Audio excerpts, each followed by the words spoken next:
Good afternoon and welcome back to ChessMess.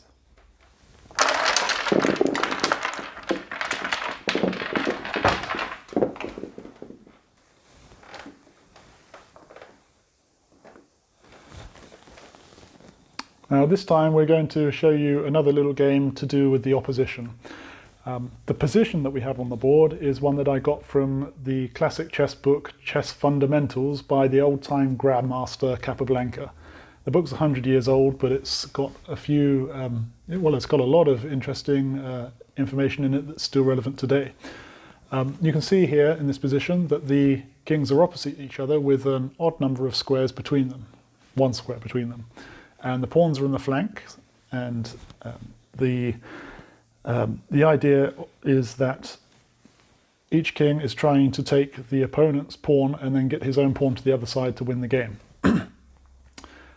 What you can do in this position is you can play with a friend or just by yourself and learn some more details about the opposition. So if we say it's black's move to start, black is going to be in a losing position because he has to move aside. But there is a little trick that in the initial position, the white's got to follow him to maintain direct opposition to the other king. And now he can just nip in to the side here and grab the opponent's pawn. And you'll be able to see that white is a move ahead here, and he'll end up getting the pawn across to the other side first and winning. We'll just play up to the queening position. So white will queen here, and he'll be able to cut off the pawn and win the game.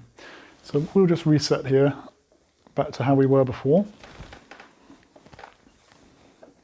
Oops.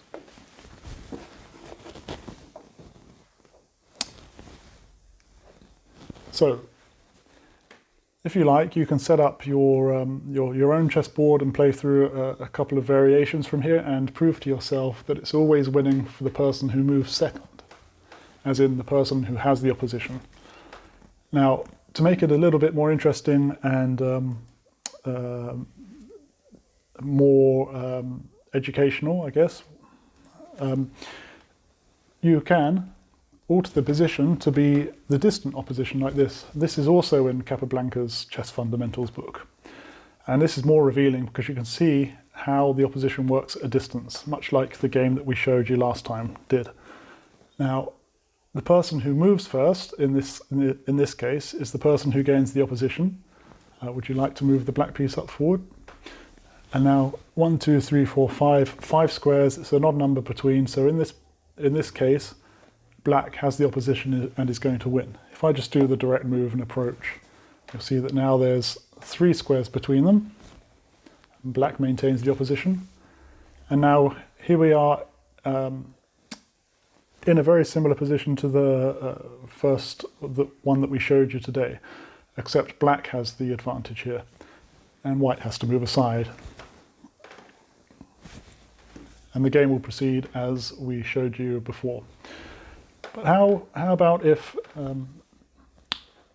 after black does his initial move, if white does a waiting move and moves to the side, what's going to happen here? Well, what if black tries to keep the opposition and go to this square to maintain 1, 2, 3, 4, 5? Well, I'll just do another waiting move. And if black just maintains the opposition, black isn't going to make any progress. He's just going to keep repeating moves until we get a 3-move draw. So, if white does the waiting move here, Capablanca in his book explains the only way to progress is to advance, and the right technique for this is to keep a file between the 2 kings while you advance. So what does white do here? Well, if white just does another waiting move, black's just going to come in and take all the pieces.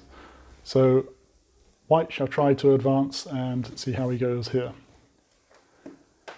And black has maintained the opposition with 3 squares in between. I'll try to be tricky again and do another waiting move. But black knows the technique here, which is to keep the file between the 2 kings and make forward progress. And you'll see that now black can just get in and we're back to the starting position that we started out today's video in. Well, that's basically it. I really recommend that you set up this position on a board and follow through different variations and try different things out to prove to yourself that the person who has opposition is going to win the game.